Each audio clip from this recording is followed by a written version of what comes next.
Excellent. Okay. So Julia, now just tell me a little bit more about yourself. You said that you're a student here. Are you a student at the UW right now? Your current Yep, student I'm a in your student major and stuff? Yeah, sure. I'm a student at UW. I'm a sophomore this year. Okay. I'm a Spanish major. Right. And I'm getting a certificate in teaching English as a second language. Okay, great. Now, do you, regarding evolution, do you consider evolution to be true? Yes, I You say that definitely you're an consider it evolutionist, okay? Yes. Would you consider that there's enough evidence to say that it's a fact, that it's very overwhelmingly positive in favor of evolution? I would definitely say that there's enough scientific evidence to call it a fact. Okay. Now, have you, well, let me ask this. What do you consider to be the best evidence in favor of evolution? Well, like I said, it's not something that I've studied, so I don't know if I can really speak for this, but I know that scientists have been able to trace back and watch the transition of man. There's been physical evidence and corpses and whatnot that the physical aspect of the human body has changed over time. Okay. And that's what I see as evolution. It's Okay. just changes in time. So I think about well, they'll have the pictures of the monkeys going up to humans and that sort of thing. So I'm kind of mystified in some ways at how many people and how many people believe in evolution, and yet it seems to me that the evidence is really not all that clear. What can you do to convince me that evolution is true? Yeah, like I said, I'm not really sure that I'm in a position to, I don't know enough about the topic to be in a position to try to convince someone or change someone's views. I would say that because I do believe in evolution doesn't necessarily say that I don't believe that it was a purposeful evolution, or that if you do believe in a God, I wouldn't necessarily say that because I believe in evolution means that God has nothing to do with it. Okay. So I don't think it has to be cut and dry. Has to be one way or the other. Right. Those of faith can't believe that the human body has changed, or I don't necessarily think it's cut and dry like that. But I don't know what other evidence I could. Well, as we give you, talk, but- maybe some will come up and stuff. Sure. And so, now in terms of intelligent design, have you heard of that concept, intelligent design? Possibly. Would you mind just refreshing? Well, that's what I was going to ask you. If you could kind of define, what it means, if you know what it means, but it sounds like you really don't. You haven't seen any documentaries. I may have heard the or whatever. term in the past, but It's basically this idea that that God or some intelligent source had created us, and so life is here as a result of this intelligence. The thing that really excites me is information. I think that information is a very powerful argument in favor of design. So, for example, I like to talk to people. Well, okay, so there's a card here, or there's signs and there's books. Wherever you see information, can you think of where do you find information? Well, in this day and age, I would say the internet is That's right. the #1 source, especially for people of my generation. Besides the internet, books, for me being a student, definitely professors are a great resource for information.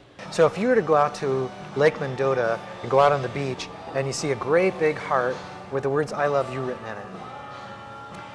Now, do you ever think that heart with the words "I love you" came as a result of the waves, or from wind, or from the sun, or some other form of erosion? No, I wouldn't think that. You wouldn't say that? No. And yet waves have that capability of creating ripples and things, but not that particular design, right? And not those words. But in comparison to DNA, that would be very simple. Do you ever think about what is DNA? What is DNA? I only think of it in terms of what my basic science classes have taught on the matter, but it's what's passed on from generation to generation. Okay, yes, that's true. And it makes up your appearance. It makes up who you are. So. Right.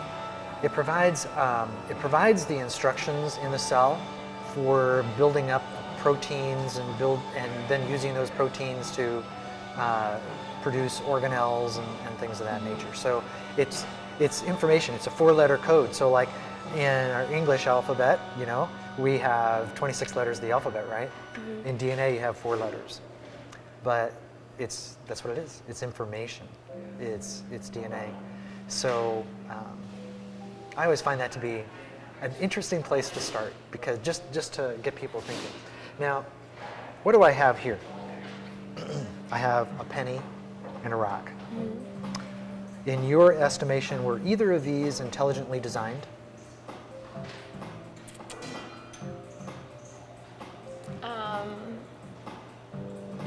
I would say both. Okay. Now this is not a trick question. Okay. So let's talk about the penny. Okay. So the penny was intelligently designed. How can we know? It was designed to look a certain way and to fulfill a certain purpose. Okay. And there's an image. Do you know who the image is? Oh no, I don't. It's Abraham Lincoln. Okay. Okay. And there's some words on the penny. Do you know what any of the words are? In God we trust. That's right. Yes. So there's that information plus a recognizable character, person. I think the rock is just random. Okay. It's just there's it's just a random rock. There's nothing here to indicate that there was some intelligence involved in creating this particular shape. Okay. Okay? So in the world in which we live, we have these 2 choices: intelligently designed or not designed. So wherever you look around you, you can see table that's designed, clothing's designed, floors, walls, ceiling, lights, all kinds of design. We see it everywhere. And right now it's kind of harder to even find not designed. But if you go out, you'll see rocks, and think about water, ripples in water, or clouds, or things of that nature. There's lots of things that are, there's no apparent design to them. So we have this option, these 2 options. I cannot think of another option. Can you? Mm-mm. But when it comes to science in the university setting, there's only one option for living things. Do you know what that one option is? Intelligent design or? Not design. Okay. You see, it's funny because that you would say that, because that would be the natural thing, is that living things are intelligently designed. Mm-hmm. They appear to be. There's all kinds of evidence that living things are intelligently designed, such as the DNA. Mm-hmm. So you can kind of see where I'm going with this, in that DNA is really a very powerful, I think, a very, very powerful source of evidence in favor of design. Because wherever you see information, our experience is, we infer from our experience that the heart in the sand and the words "I love you," that came from an intelligent source, because that's our experience. We don't have, even though you weren't there to see somebody draw it, even though you weren't there to see the penny actually get pressed, we know from our experience that came as a result of design and people, with a press and creating that money. So, well, here's another thing. So, do you know what this is? Rubik's Cube. A Rubik's Cube? Okay. Do you know how to solve a Rubik's Cube? I do not. No. Okay. I do not know how to solve it either. I have a page of directions. It's on front and back.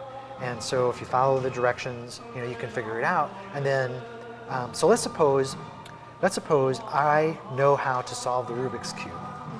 And I do it in, say, about 5 minutes, or even 3 minutes. And then I hand you the Rubik's Cube.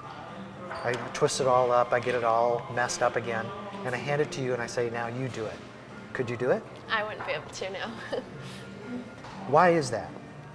I'm the type of person that would need to see the step-by-step directions and be able to follow them. Yes, that's exactly right.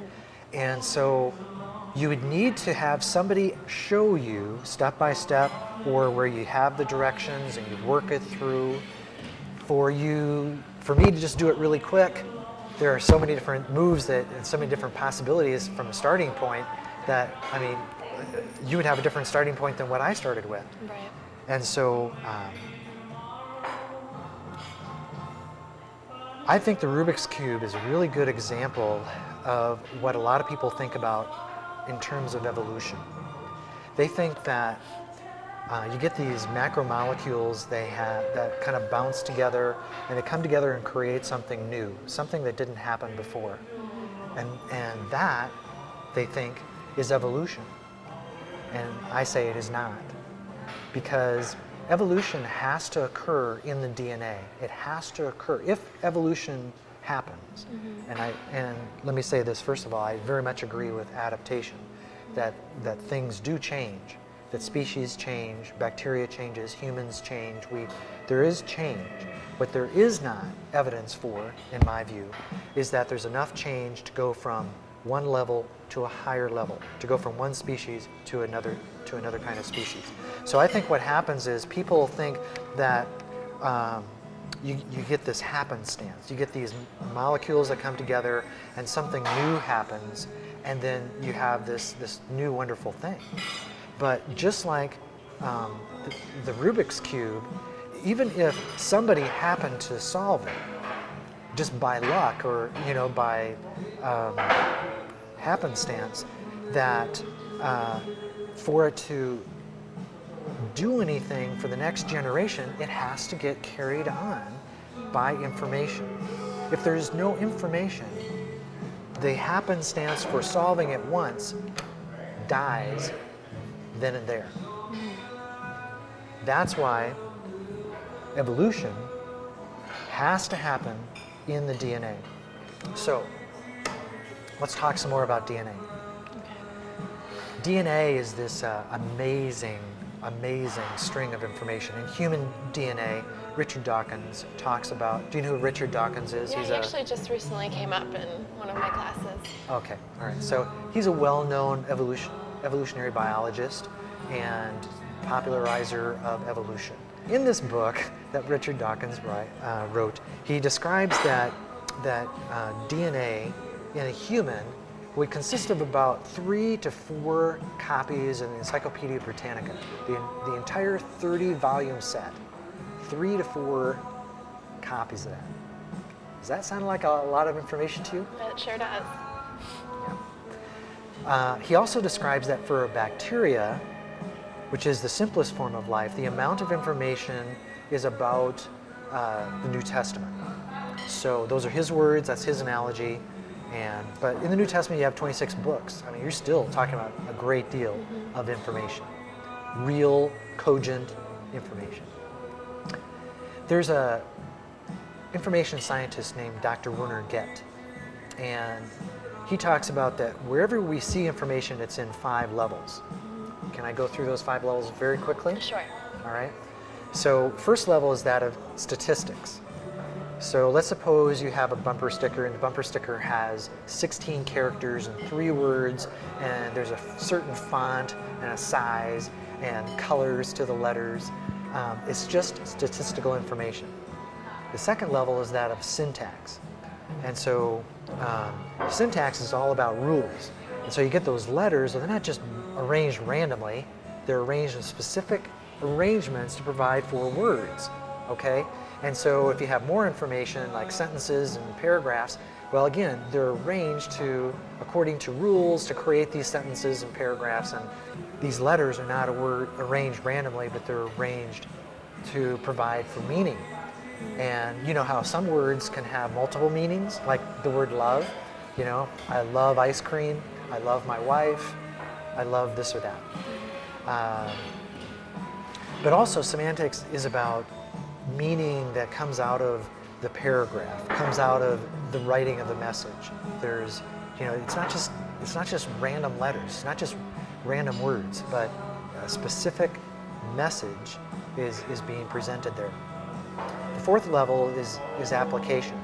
And so several years ago, we have a daughter, and we bought a bicycle, but I had to assemble it. So I have these long instructions for assembling the bicycle. Well, I discovered that I could very easily read and understand the words but it was a completely different level to actually assemble the bicycle. It was more complex, especially when it got to the handbrakes. I had to take it into the bicycle shop. And then the fifth level is purpose. So you have these people that write these directions to help parents put together the bicycles. But what I find to be so fascinating is that all 5 of these levels are very clearly seen in DNA.